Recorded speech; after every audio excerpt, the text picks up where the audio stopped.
All right, folks, buckle up. This ain't your typical influencer story. No curated feeds or perfect filters here. This is about real life, almost death, and a hard dose of truth served up by the universe. Trust me, you're gonna want to hear this. I was dead. 8 minutes, gone. And what I saw, what I felt, can shake you to your core. God has a message for you, lurking in the shadows of my experience. So listen close. This is gonna be a wild ride. First things first, drop a comment below. Let me know where you're watching from. City, country, the whole shebang. I'm gonna read every single one. Knowing you're out there, listening, means the world to me.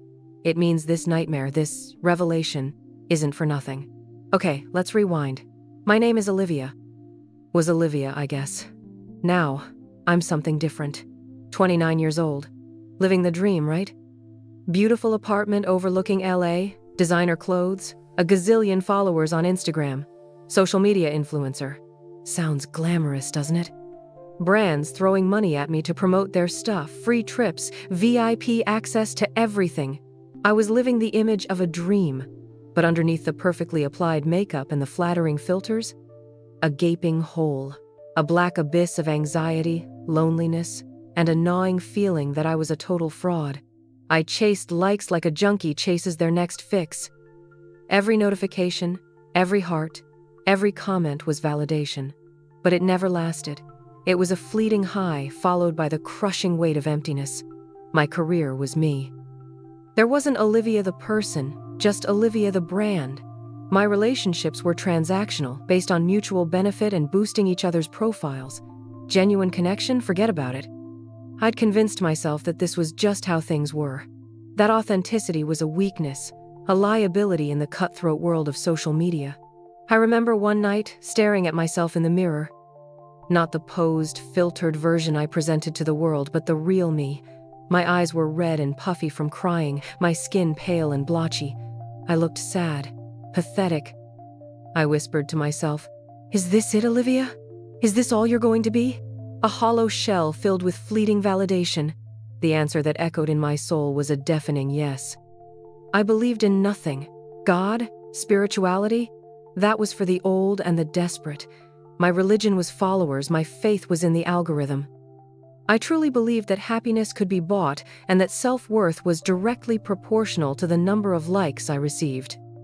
I was a prisoner in my own gilded cage, and I didn't even realize I was the one holding the key. I was so lost. I was convinced that this was my peak, that it couldn't get any better.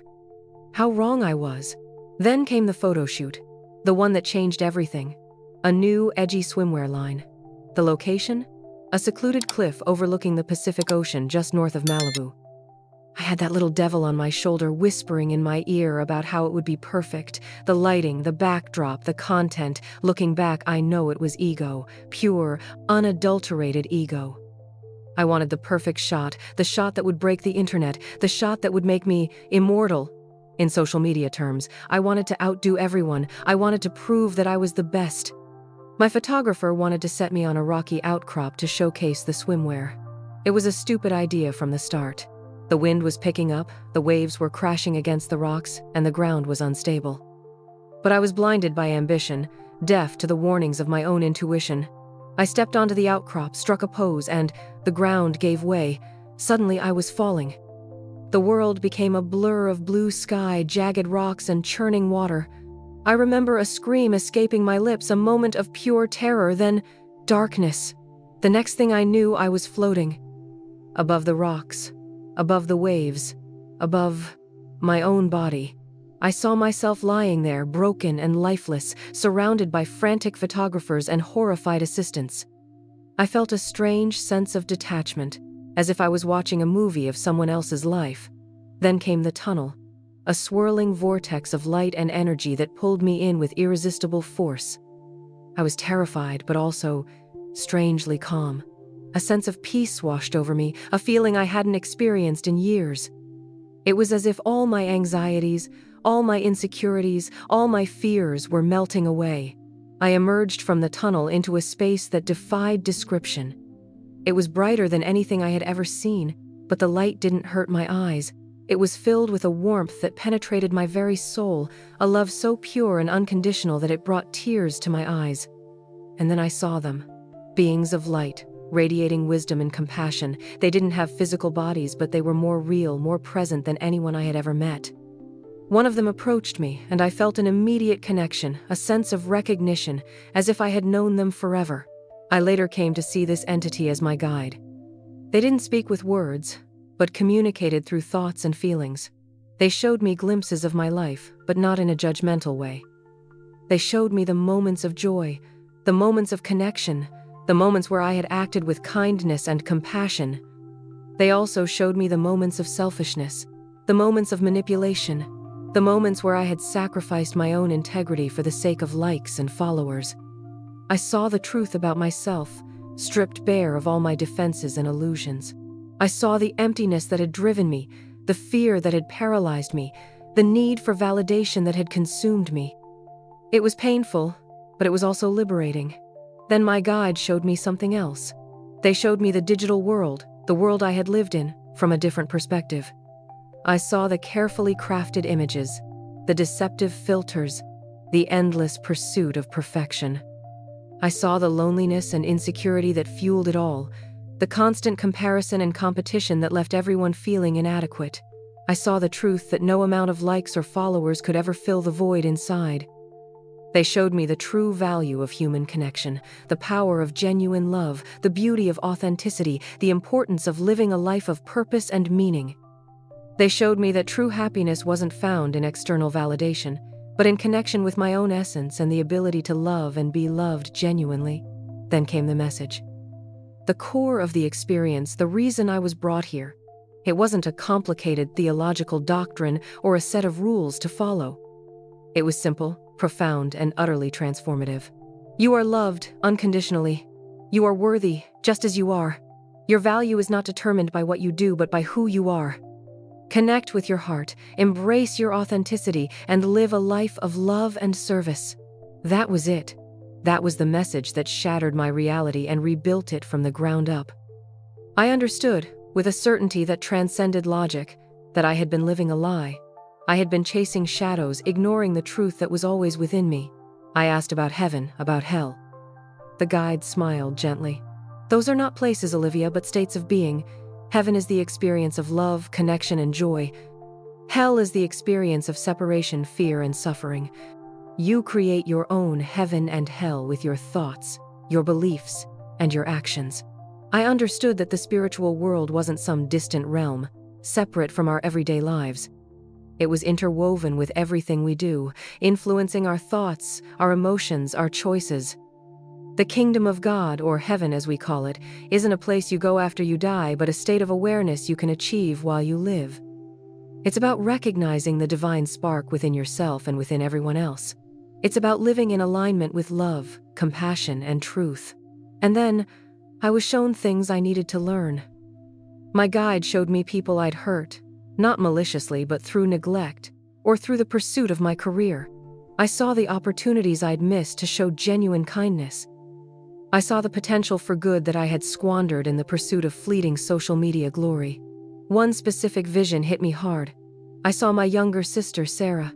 We used to be inseparable. But as my online fame grew, I distanced myself. I saw her as a project at best, a liability to my image at worst. I saw the hurt in her eyes, the loneliness she felt. And I realized with a crushing weight of regret that I had prioritized likes over love. The message that my actions here on earth reverberate through the spiritual realm was undeniable. The guide showed me that every act of kindness, every moment of love, created ripples of positive energy that spread throughout the universe.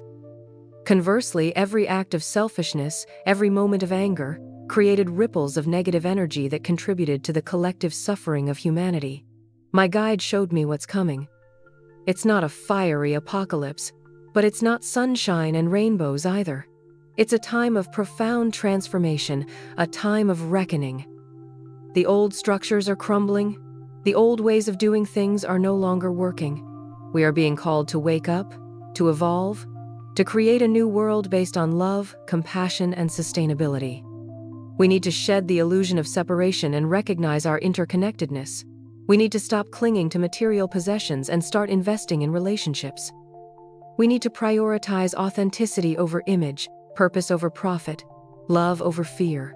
I realized that all the things I had strived for, fame, wealth, recognition, were ultimately meaningless. What truly mattered was the love I shared, the connections I made, the impact I had on the world. And then, it was time to go back. I didn't want to.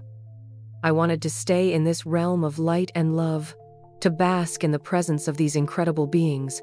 But I knew I had a mission. I had a message to share. I felt myself being pulled back through the tunnel, back towards my body. The pain returned, the coldness, the fear. But it was different this time. I wasn't the same person I had been before. I was transformed, awakened, reborn. The doctors said it was a miracle. They couldn't explain how I had survived. They said I should be brain dead, but I was perfectly fine, just incredibly shaken. The first thing I did when I woke up was call my sister. I apologized. I poured my heart out to her, told her how much I loved her, how much I regretted neglecting her. She was shocked, confused, but ultimately receptive. We spent hours talking, reconnecting, rebuilding our relationship. I shut down my social media accounts. It was scary, like cutting off a limb, but it was also liberating. I no longer felt the pressure to maintain a perfect image, to chase likes and followers. I was free to be myself, flaws and all. I started volunteering at a local homeless shelter. I spent time with people who had nothing, who had been rejected by society. And I discovered that they had so much to offer: wisdom, resilience, compassion. I started meditating, connecting with my inner self, listening to the voice of my intuition. I discovered a peace and a joy that I had never known before. It hasn't been easy. There have been setbacks, challenges, moments of doubt, but I keep reminding myself of the message I received. You are loved, unconditionally. You are worthy, just as you are. Your value is not determined by what you do, but by who you are. Connect with your heart, embrace your authenticity, and live a life of love and service. I'm still learning, still growing, still evolving, but I'm no longer lost. I have found my purpose. And that purpose is to share my story, to spread the message, to help others wake up and remember who they truly are. So if you're watching this and feeling lost, empty, or disconnected, please know that you are not alone. You are loved, unconditionally. You are worthy, just as you are. You have a purpose. Take a moment to connect with your heart. Listen to the voice of your intuition. Embrace your authenticity. Live a life of love and service. The world needs you. The world needs your light. The world needs your love. Don't wait until you have a near-death experience to wake up. Start living now. Start loving now. Start serving now. Because life is precious. Life is sacred. And life is too short to waste on chasing shadows. Choose love. Choose truth. Choose life. Thank you for listening. And may you be blessed with peace, love, and light. Go spread kindness. Go love fiercely.